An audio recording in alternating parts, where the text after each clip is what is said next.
Salut à tous, alors nouvelle conversion d'un planeur Lidl qui marche très bien en mini spectre.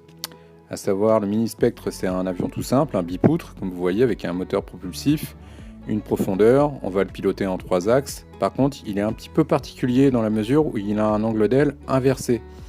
Et cet angle d'aile inversé, ça va nous permettre de mieux maîtriser les trajectoires, d'avoir un meilleur verrouillage, que ce soit en ligne droite ou dans les courbes. Ça lui évite de glisser. Donc il est polyvalent, il peut aller rapidement, lentement. La vitesse de décrochage est assez basse, la vitesse de pointe est assez élevée. Donc je vous encourage à le faire si vous voulez essayer de le piloter en immersion. C'est vraiment un super petit avion et la conversion marche très bien. Allez, c'est parti. Ok, alors c'est parti, je prends mon aile Lidl. Je vais la couper en 2 parties égales. Ici. Et puis, vu qu'on va faire un angle inversé de 25 mm, je vais apposer 2 petites marques, à gauche et à droite. 25 mm. Partant du bord d'attaque, on va faire rejoindre le bord de fuite, à peu près comme ça. Je vais vous montrer par la suite. Donc je coupe mon aile en 2.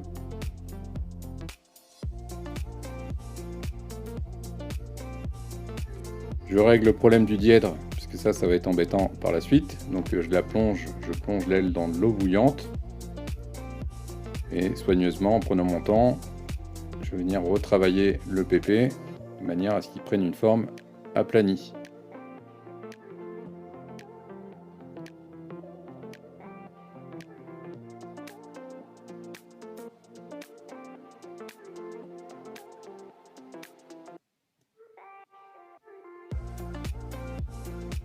Je retourne l'aile, je prends la face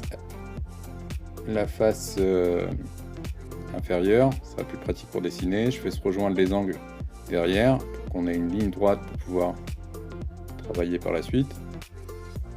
Sur le bord d'attaque, je trace donc un point à 2,5 cm et comme vous voyez, je le fais rejoindre le bord de fuite, ce point central.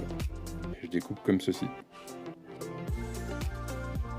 Je procède de la même façon pour l'aile suivante. 2,5 cm. Hop.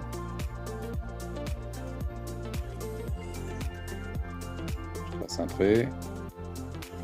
Et je découpe. Et là, j'obtiens mon angle inversé, ce qui va nous permettre de bien verrouiller les trajectoires en vol. Je me suis pas embêté, j'ai pris un extrait d'une vidéo que j'ai tournée précédemment parce que j'ai procédé exactement de la même façon pour le construire. Donc là, j'ai enlevé 4,5 cm pour réduire l'envergure. Mais pour le spectre, je l'ai réduit à 70 cm. Bon, c'est pas grand chose, à vous de voir.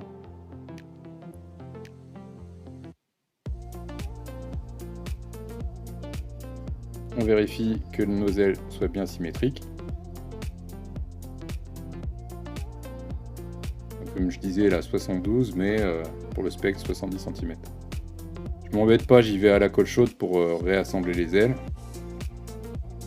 Alors, quand on colle à la colle chaude, il faut bien maintenir la pression pendant qu'elle refroidit. Et voilà à quoi va ressembler notre aile. Ce que je vous conseille de faire pour avoir quelque chose de bien léger et bien costaud, c'est d'utiliser du plat carbone. On a posé sur la face supérieure, sur la face inférieure. Et vous obtenez une aile qui est à la fois légère et bien rigide et solide. Alors je lui ai rajouté un peu de surface en mettant un morceau, un mix entre du balsa et du d'éperon, tout simplement, en venant le coller sur le bord de fuite et en le taillant. Voilà, je l'ai collé à la colle chaude d'abord, et puis après je suis venu le tailler et le poncer, tout simplement. Bon, c'est pas parfait, mais c'est plutôt propre, et ça permet de bien finir le profil. Alors on va tracer nos ailerons, donc pour ce faire, je vais déjà faire une marque à 15 cm de l'axe central. Mes ailerons vont faire 4 cm par 20 cm. Donc sur les côtés gauche et droit.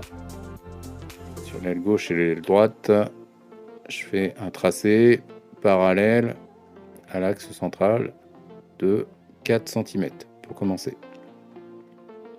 Voilà.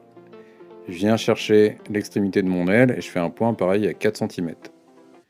Et là, ça me permet de tracer mes ailerons en faisant se rejoindre les points. Même chose de l'autre côté, 4 cm, hop, on fait se rejoindre les points et nos ailerons sont tracés. Maintenant, pour les découper, voici la technique que je vous propose pour éviter de déchirer votre PP, parce que c'est pas forcément simple. Vous sortez un cutter bien aiguisé, vous tracez une première ligne à 1/2 cm et une autre à 1 cm.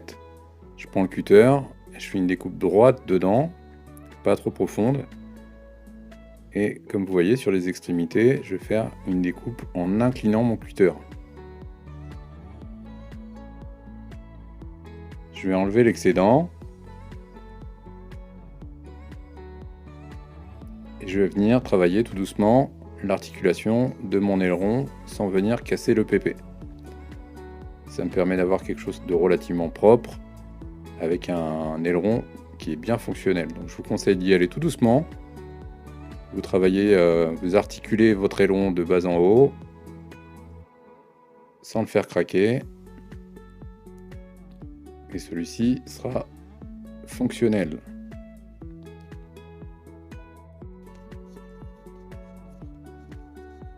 Alors j'ai pris le fuselage du Lidl, du planeur Lidl, et je l'ai découpé à 40 cm en partant du bec.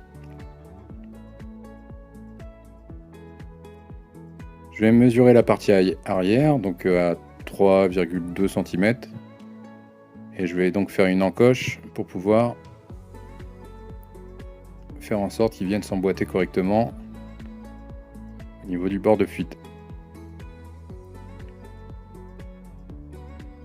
Donc 1,6 cm de chaque côté, je fais une encoche bien propre, de manière à ce que ça s'emboîte correctement.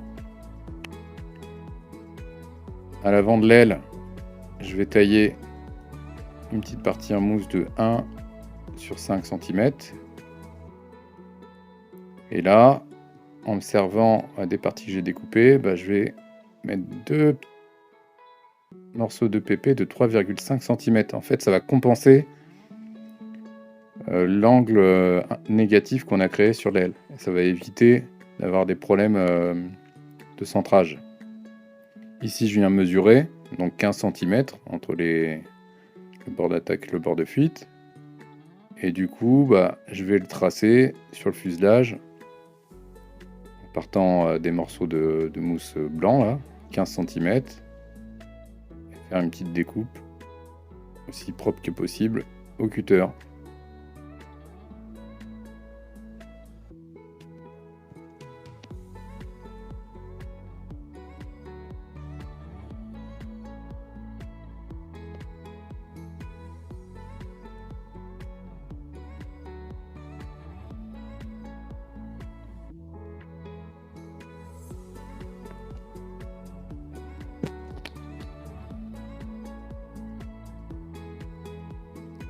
Voilà, c'est un peu rébarbatif, mais ça va vraiment éviter les problèmes de centrage lors du vol. Si vous regardez les spectres originaux, ils ont un fuselage qui est très long justement pour éviter ça. Et là, en principe, ça s'emboîte nickel.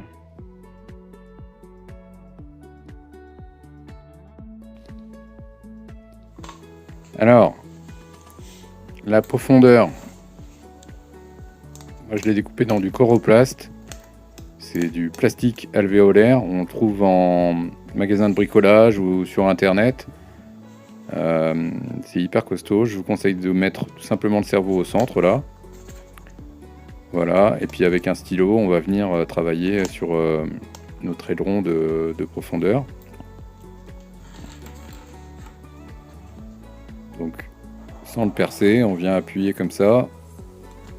Ça permet après de venir l'articuler, tout simplement. Juste le cerveau à coller dedans.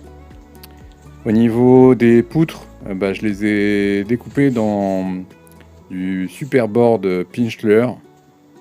Donc c'est un peu comme de l'EPP mais en plus lourd. C'est même assez lourd je trouve. Alors celui-ci fait 8 mm d'épaisseur. Je vous encourage quand même à mettre du plat carbone à l'intérieur parce que c'est pas non plus incassable. Par contre on peut le tordre dans tous les sens. C'est assez résistant. C'est plus résistant que de l'EPP mais plus lourd. Je vous fais une petite démonstration. On le tord dans tous les sens.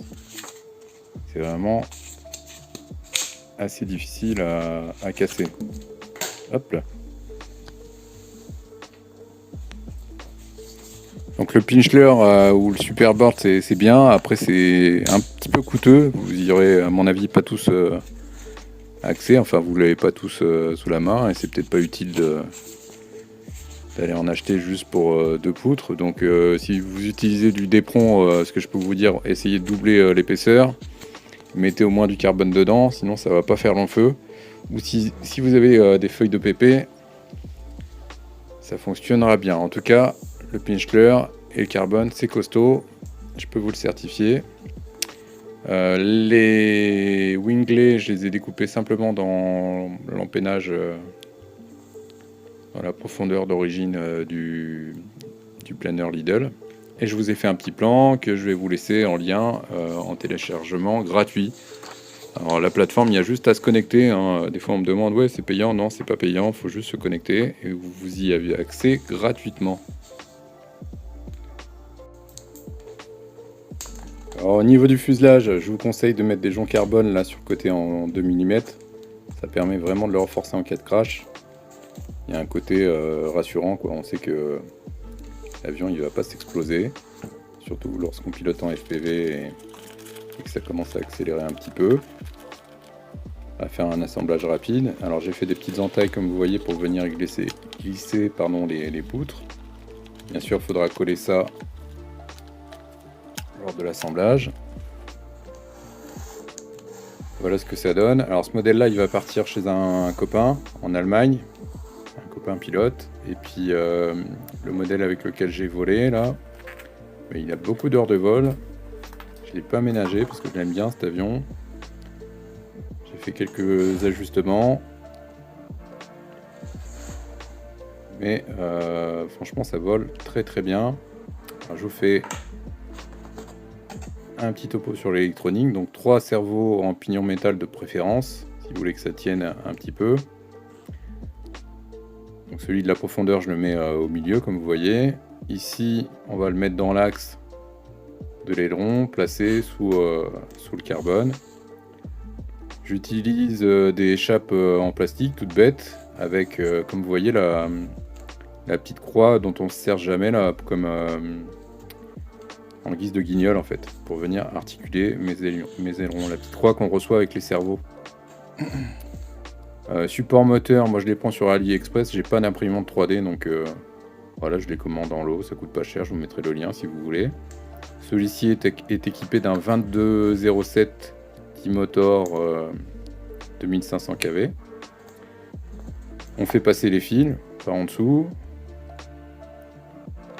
Mon récepteur se situe ici. Et mon ESC, bon, il est caché à l'intérieur. N'hésitez pas à regarder mes autres vidéos sur les avions Lidl. C'est un peu plus détaillé sur l'électronique. Ici, j'ai fait une canopie dans laquelle j'ai inséré mon FPV, à savoir un émetteur Wexnail. J'ai fait des trous parce que ça a tendance à beaucoup chauffer. Et là, je viens insérer mon Insta360, ma petite caméra HD que j'aime bien, parce qu'elle a une stabilisation intégrée. Voilà ma configuration. Au niveau des lipos, j'utilise des 4S 850. Donc là, ce sont des tatous, ou sinon les CHNL, elles font bien le job. Je vous conseille d'aller les chercher directement chez Drone FPV Racer c'est un shop français pour ceux qui ne connaissent pas. Ils sont super réactifs. Ça vous coûtera pas plus cher que d'aller chercher des lipos chez Hobby King qui vont pas tenir longtemps. Voilà, hein, c'est pas pour dénigrer un produit par rapport à un autre, je vous dis juste mon ressenti par rapport à ces lipos. On va peser le tout. Alors on devrait arriver en dessous des 500 grammes de souvenirs. Voilà, 500 grammes. Après, je vous conseille quand même d'entoiler au moins les bords d'attaque. Au moins un petit entoilage au scotch et voir le fuselage. Comme ça, vous êtes serein en cas de crash. Donc on est à 480 grammes là, et puis à vide, il devrait tourner autour des 150 grammes. Alors je vous remonte rapidement le placement. Donc support moteur ici, bien incrusté dans la mousse. Ensuite les cerveaux, donc comme je vous disais, dans l'axe, dans le prolongement de l'axe de mes ailerons, sous le carbone forcément, sinon ça va gêner. Même chose ici. Et sur la profondeur, je vais venir le centrer. Après, mon centrage, moi, est nickel avec une lipo 850, l'Insta 360 qui pèse 25 grammes et le matériel Waxnail. Donc, je vous l'indiquerai dans le descriptif. Alors, son réglage n'est pas compliqué, hein, c'est comme tous les avions. Donc, 3 axes, vous mettez tout au neutre. Je vous encourage à tout mettre au neutre. En soi, il vole très sainement. Il est capable de voler assez lentement, ce qui est rassurant. Si vous l'entoilez, il n'y a pas trop de crainte de le casser, donc vous pouvez y aller. Par contre, en pilotage à vue, vous n'allez pas forcément vous rendre compte de l'intérêt de l'angle de l'aile inversée. Donc je vous encourage à le piloter en FPV. Donc mettez tout au neutre. Et puis vous l'essayez à basse vitesse, vous voyez son comportement à basse vitesse. S'il a tendance à lever trop facilement le nez en poussant les gaz, c'est que là il y a un problème de centrage. Il faut mettre un petit peu plus de poids à l'avant ou compenser avec la profondeur en trimant tout simplement. Après pour le reste, vous verrez, c'est un régal. Je vous souhaite de bons vols et je vous dis à bientôt.